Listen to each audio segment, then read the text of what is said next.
누가복음 6장.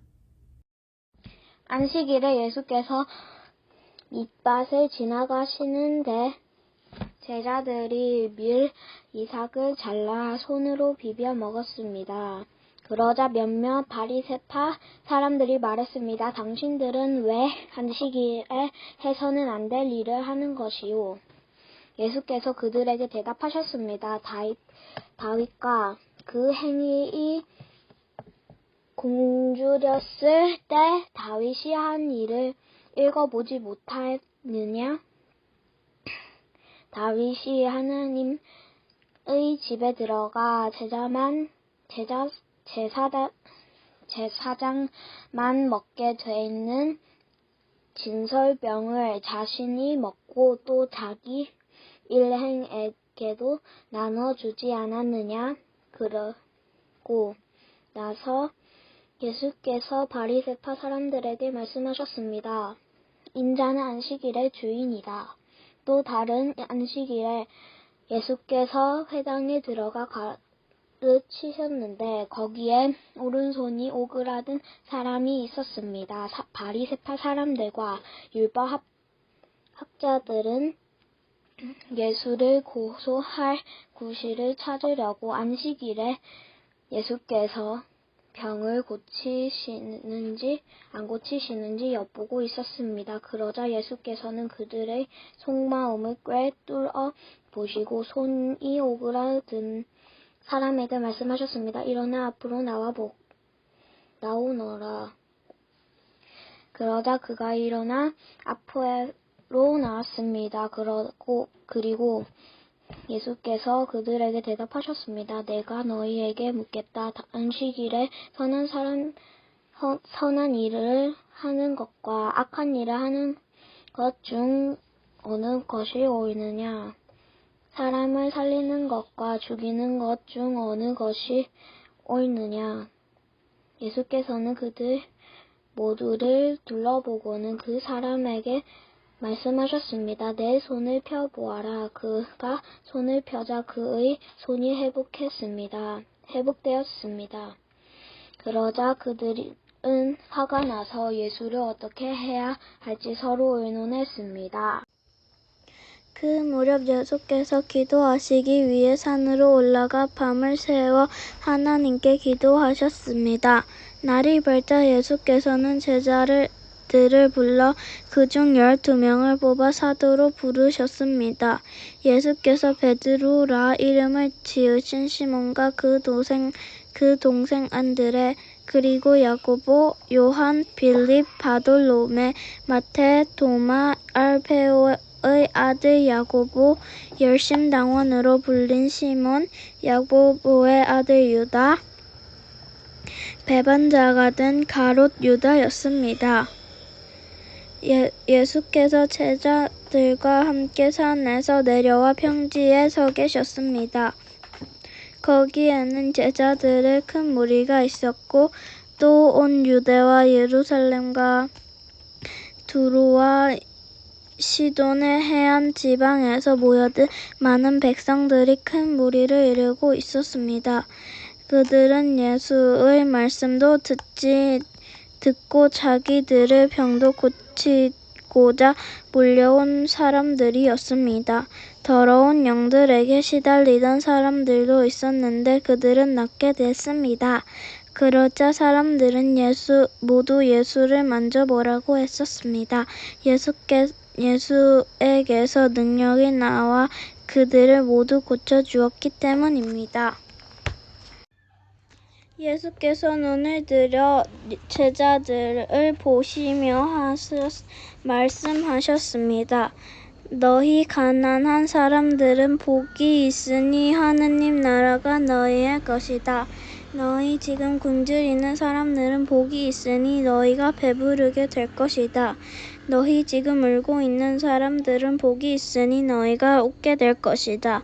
인자 때문에 너희를 미워하고 배척하고 욕하고 너희 이름을 악하다고 밀쳐내도 너희에게 복이 있을 것이다.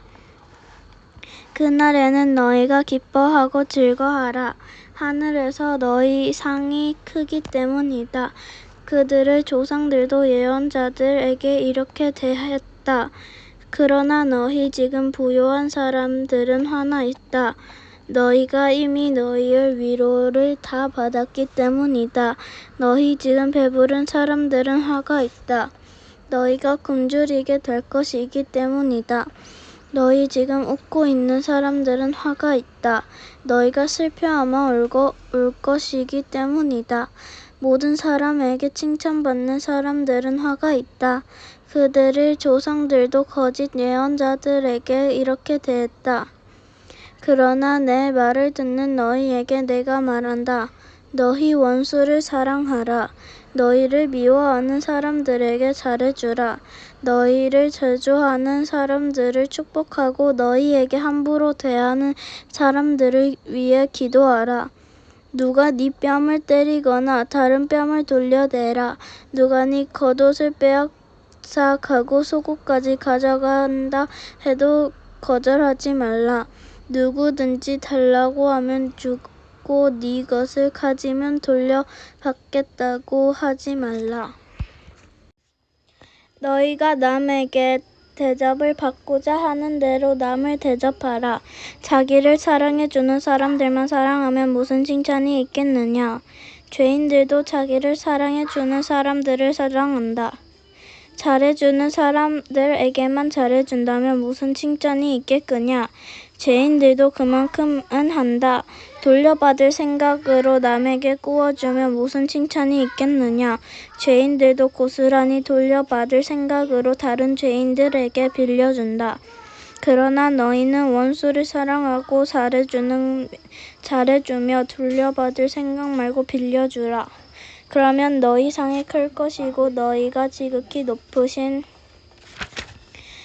분의 아들이 될 것이다. 하나님께서는 은혜를 모르는 사람들과 약한 사람들에게도 인자하신 것 때문이다. 너희 아버지께서 자비로운 것처럼 너희도 자비로운 사람이 되라. 남을 판단하지 말라. 그러면 너희도 판단받지 않을 것이다. 남을 정죄하지 말라. 그러면 너희도 정죄받지 않을 것이다. 용서하라. 그러면 너희도 용서받을 것이다. 남에게 주라. 그러면 너희가 받을 것이다. 그것도 많이 꾹꾹 눌러 흔들어 넘치도록 너희 품에 안겨줄 것이다. 너희가 남을 저울질하는 만큼 너희들도 저울질 당할 것이다. 예수께서 또한 그들에게 이런 비유를 들려주셨습니다. 눈먼 사람들이 눈먼 사람을 인도할 수 있겠느냐? 그러면 둘 다 고통에 빠지지 않겠느냐? 학생이 스승보다 나을 수 없다. 그러나 누구든지 다 배우고 나면 자기 스승과 같이 될 것이다. 어째서 너는 내 형제들의 눈에 있는 티를 보면서 내 눈에는 돌보는 깨닫지 못하느냐. 내 눈에 있는 돌보는 보지 못하면서 어떻게 형제들에게 형제야 내 눈에 있는 티를 빼자라고 하겠느냐. 위선자야, 먼저 내 눈속에서 들보를 빼라. 그런 후에야 내가 정확히 보고 형제들의 눈속에 있는 티를 빼낼 수 있을 것이다. 좋은 나무는 나쁜 열매를 맺지 않고 나쁜 나무는 좋은 열매를 맺을 수 없다. 나무마다 그 열매를 보면 안다. 가시나무에서 무화과를 딸 수 없고 찔레나무에서 포도를 뗄 수 없는 법이라. 선한 사람들은 마음속에 선한 것을 두었다. 선한 것을 내놓고 악한 사람들은 마음속에 악한 것을 두었다가 약한 것을 내놓는다. 사람들은 마음에 가득 찬 것을 잊는 법이라. 어째서 너희는 나를 주여 주여라고 부르면서 내가 말하는 것을 행하지 않느냐. 내게 와서 내 말을 듣고 그들은 실천에 옮기는 사람이 어떤 사람과 같은지 너희에게 보여주겠다. 그는 땅을 깊이 파고 바위에 단단히 기초를 세운 건축자와 같다. 금서가 나서 폭우가 닥쳐도 그 집은 흔들리지 않았다. 그 집이 잘 지어졌기 때문이다. 그러나 내 말을 듣고 실천을 옮기지 않는 사람들은 기초 없이 맨땅에 집을 지은 사람들과 같다. 그 집은 폭우가 덮치는 즉시 묵싹 주저앉는다.